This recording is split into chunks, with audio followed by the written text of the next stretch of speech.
Le porte-avions USS Abraham Lincoln avait disparu du golfe Persique. Aucun radar iranien ne le détectait plus. Aucun drone de reconnaissance. Aucun satellite d'observation. Aucun capteur acoustique posé au fond de la mer.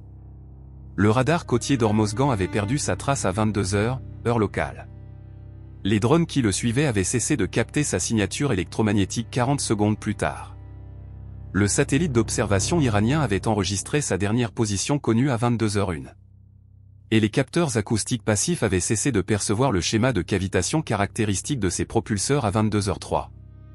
En 4 minutes, le plus grand bâtiment du Golfe avait disparu de tous les systèmes de renseignement iraniens, simultanément. Il ne s'était pas coulé. Il n'avait pas quitté la zone. Il se trouvait exactement là où il était. Mais l'Iran ne le savait pas. Et cette incertitude allait se révéler l'arme la plus dévastatrice que la marine des États-Unis ait déployée dans l'ensemble du conflit. Rendre invisible un porte-avions de 100 000 tonnes pour la totalité des capteurs iraniens en même temps, c'était possible. La question était, pourquoi l'Iran n'avait-il aucune réponse à cela? Le réseau de surveillance iranien dans le Golfe reposait sur 4 couches de capteurs indépendants, des radars côtiers longue portée, des drones de reconnaissance en orbite, des satellites d'observation de pays tiers avec accès partagé, et des capteurs acoustiques passifs au fond de la mer. Chaque couche utilisait un principe physique distinct pour suivre le Lincoln. La théorie voulait qu'aucune opération de suppression ne puisse les neutraliser toutes les 4 simultanément. La vulnérabilité résidait dans le fait que ces 4 couches partageaient une même exigence, que le porte-avions émette des signaux détectables. Les radars avaient besoin d'émissions électromagnétiques. Les satellites nécessitaient une signature thermique. Les capteurs acoustiques attendaient une signature de propulsion. Et les drones exigeaient une présence physique au-dessus de leur horizon. Si le Lincoln cessait d'émettre, les radars le perdaient. S'il réduisait sa signature thermique, les satellites le perdaient. S'il modifiait son schéma de propulsion, les capteurs acoustiques le perdaient. Et s'il se maintenait sous l'horizon des drones, il disparaissait de leurs images. Aucune de ces actions n'était impossible pour un porte-avions moderne opérant en mode de suppression totale de signature. La marine américaine avait entraîné cette technique pendant 3 semaines. À 22 h, l'Abraham Lincoln exécuta le protocole de suppression simultanée de signature. Il éteignit ses radars à émission active et les remplaça par des systèmes de réception passive qui ne produisaient aucun signal détectable. Il passa ses moteurs à un schéma de faible cavitation développé spécifiquement pour réduire la signature acoustique en eau peu profonde. Il redirigea la chaleur résiduelle des moteurs à travers des échangeurs qui réduisirent la signature infrarouge du pont d'échappement au niveau techniquement le plus bas possible. Il réduisit également sa vitesse et ajusta sa position relative pour rester sous l'horizon radar des drones iraniens en orbite. En 4 minutes, le bâtiment était invisible pour l'ensemble des systèmes iraniens actifs. Ce que les planificateurs iraniens n'avaient pas anticipé, c'était leur propre réaction face à cette invisibilité. Quand un porte-avions américain disparaît de tous vos capteurs en plein conflit actif, vous n'avez que 2 options, supposez qu'il est parti et relâchez votre posture, ou supposez qu'il est toujours là et activez tous vos systèmes de recherche pour tenter de le localiser. L'Iran choisit la seconde option. Et l'activation simultanée de tous ces systèmes de recherche fut exactement l'erreur que la marine des États-Unis avait conçue pour qu'ils la commettent. À 22 h 04, les centres de commandement iraniens ordonnèrent l'activation complète de la recherche.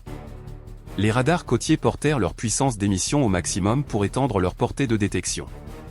Les drones de reconnaissance descendirent en altitude pour améliorer la résolution de leurs images.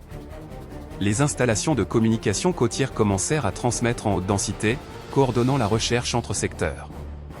Et les plateformes de lancement anti-navires qui étaient en attente activèrent leur propre radar d'acquisition pour se préparer à un tir éventuel au moment où le Lincoln serait à nouveau détecté. En 90 secondes, chaque système iranien de valeur dans le théâtre émettait des signaux électromagnétiques détectables à pleine puissance. Les chasseurs électroniques en orbite, à 15 000 mètres d'altitude, enregistrèrent les signatures de chaque système en temps réel. Radar côtier, installation de communication, plateforme de lancement, système de guidage de drones. Chaque position fut triangulée avec une marge d'erreur inférieure à 15 mètres dans les 4 premières minutes d'émission active. Le lot de désignation d'objectifs le plus complet du conflit fut compilé en 4 minutes, parce que l'Iran, pris de panique face à l'absence du Lincoln, avait livré volontairement cette information. À 22 h 09, le commandement central autorisa l'exécution de l'attaque. Les avions super ornés du Lincoln, qui avait décollé silencieusement pendant la période d'invisibilité, sans feu de navigation et avec des émissions minimales, atteignirent leur position d'attaque au-dessus des secteurs côtiers iraniens. Ils étaient armés de missiles air-sol de la série 8 pour les radars, et de bombes guidées de la série 31 pour les installations de communication et les plateformes de lancement. Le premier missile frappa le radar côtier principal d'Hormozgan à 22h11.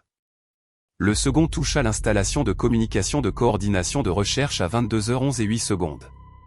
Le troisième détruisit le radar d'acquisition de la première plateforme de lancement à 22h11 et 14 secondes.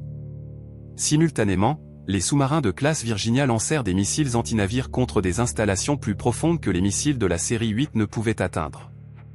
En 6 minutes d'attaque, 31 cibles iraniennes furent neutralisées. À 22h17, l'Abraham Lincoln réactiva l'ensemble de ses systèmes. Ses radars recommencèrent à émettre. Ses propulseurs retrouvèrent leur puissance normale. Sa signature thermique revint aux niveaux opérationnels standards. L'Iran ne le redécouvrit pas immédiatement mais les systèmes qu'il avait activés pour le chercher n'existaient plus. Le bilan était le suivant. Le Lincoln demeura invisible pendant 47 minutes. Durant ces 47 minutes, la panique iranienne face à sa disparition provoqua l'activation simultanée de chaque système de recherche et d'acquisition disponible, révélant 31 positions qui étaient restées dissimulées pendant des semaines. Toutes furent détruites avant que l'Iran ne redétecte le Lincoln. Le coup pour la marine américaine se résuma à la pression de signature pendant 47 minutes et aux munitions employées dans l'attaque. Le coup pour l'Iran fut la perte de l'intégralité de son réseau de détection et d'acquisition côtier dans le secteur central du Golfe. Cette histoire ne parle pas de suppression de signature, ni de radar. Elle parle de la façon dont l'incertitude est une arme. Ne pas savoir où se trouve l'ennemi oblige à chercher. Chercher oblige à émettre. Émettre révèle la position.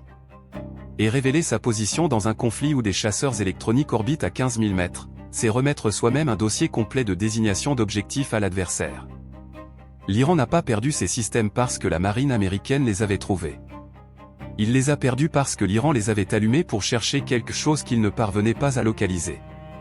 On peut comprendre ce choix. Face à un porte-avions invisible quelque part dans le Golfe, rester silencieux demande une discipline presque contre nature. C'est accepter de ne pas savoir, de ne pas contrôler, de laisser la menace exister sans réponse. Il y a quelque chose de profondément humain dans l'impossibilité de supporter cette incertitude et quelque chose de profondément militaire dans le fait que cette incapacité à la supporter peut coûter la totalité d'un réseau de défense en moins d'une heure. Alors la question reste ouverte, l'Iran aurait-il dû garder le silence, accepter l'incertitude plutôt que de révéler ses positions ? Ou la menace d'un porte-avions invisible dans le Golfe rendait-elle l'activation de tous les systèmes inévitables la seule option tactiquement acceptable, même si elle était fatale ?